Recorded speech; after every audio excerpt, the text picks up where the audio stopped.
I'm going to, as a certified peace officer for 31 years, I'm going to talk about a very real truth that not very many people hear, and quite a few people who hear it sometimes don't accept it.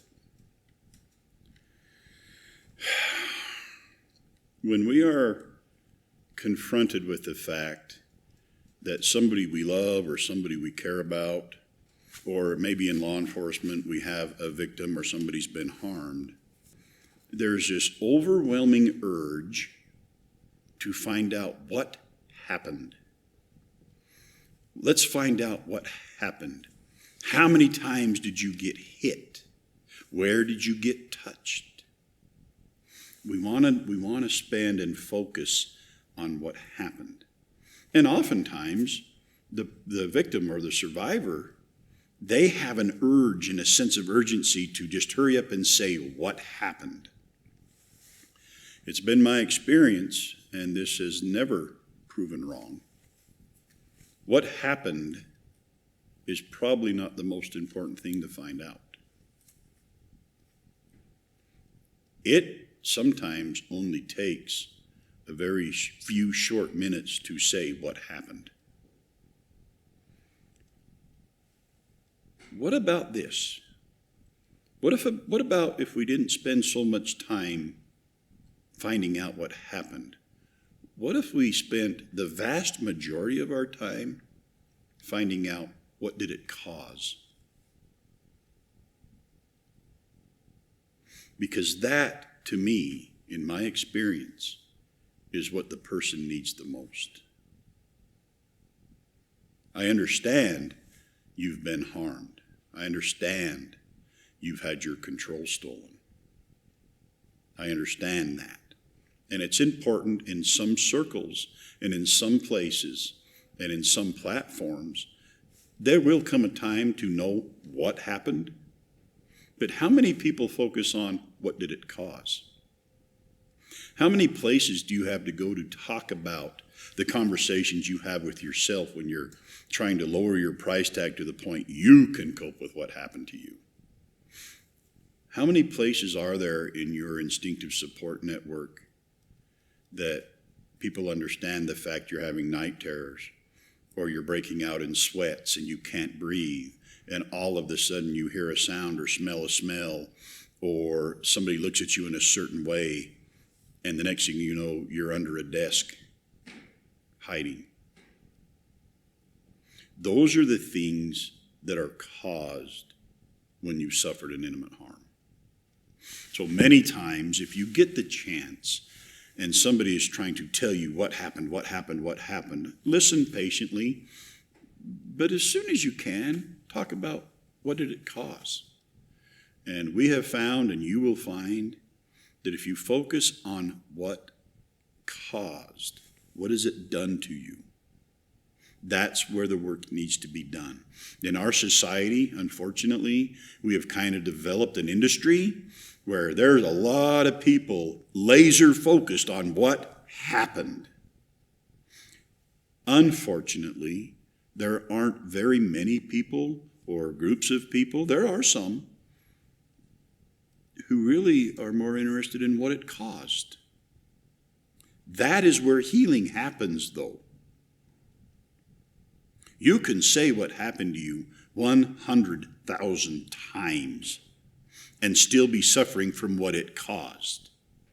So obviously, telling what happened isn't the answer. I encourage you to find a group or a person or some place that is interested in talking to you about what did it cause? How are you? It doesn't take long to say what happened. I'm not diminishing what happened. But there's a thing. We're talking about emotional, psychological harm. This isn't getting your television stolen.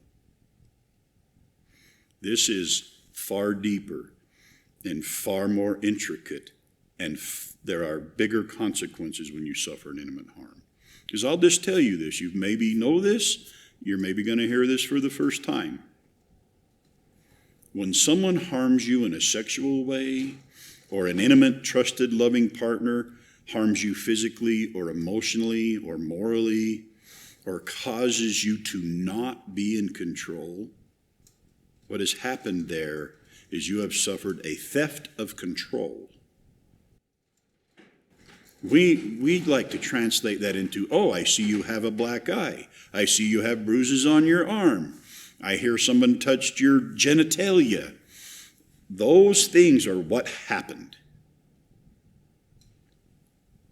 It causes, though, many more things, right?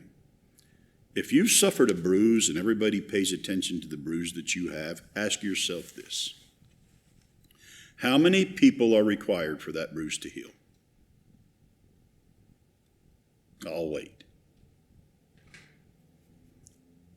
Bruises heal by themselves. The only thing required for a bruise to heal, or a split lip to heal, or a scraped knuckle to heal, or scraped knees, or a broken bones need a little more attention. But the number one thing is time. And time will heal external injuries. You suffer an intimate harm, those injuries are more often than not internal. Internal injuries get worse with time. They get bigger. They do not heal by themselves. They require massive support. Knowledgeable, insightful, experienced support.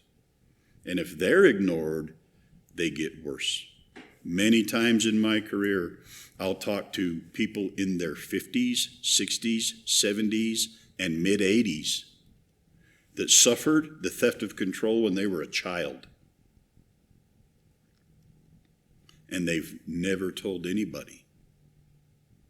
And if they did tell somebody, they had to tell what happened, and that was it. And the harm gets larger. The damage gets more. Lives change and alter and continue to be chaotic inside. So if we can spend more time focusing on what the harm caused than what happened, the more people we can help enjoy their inner self again, enjoy life again. Takes about 30 seconds to say what happened. It may take a long time to talk about what it caused. That's where you need to start.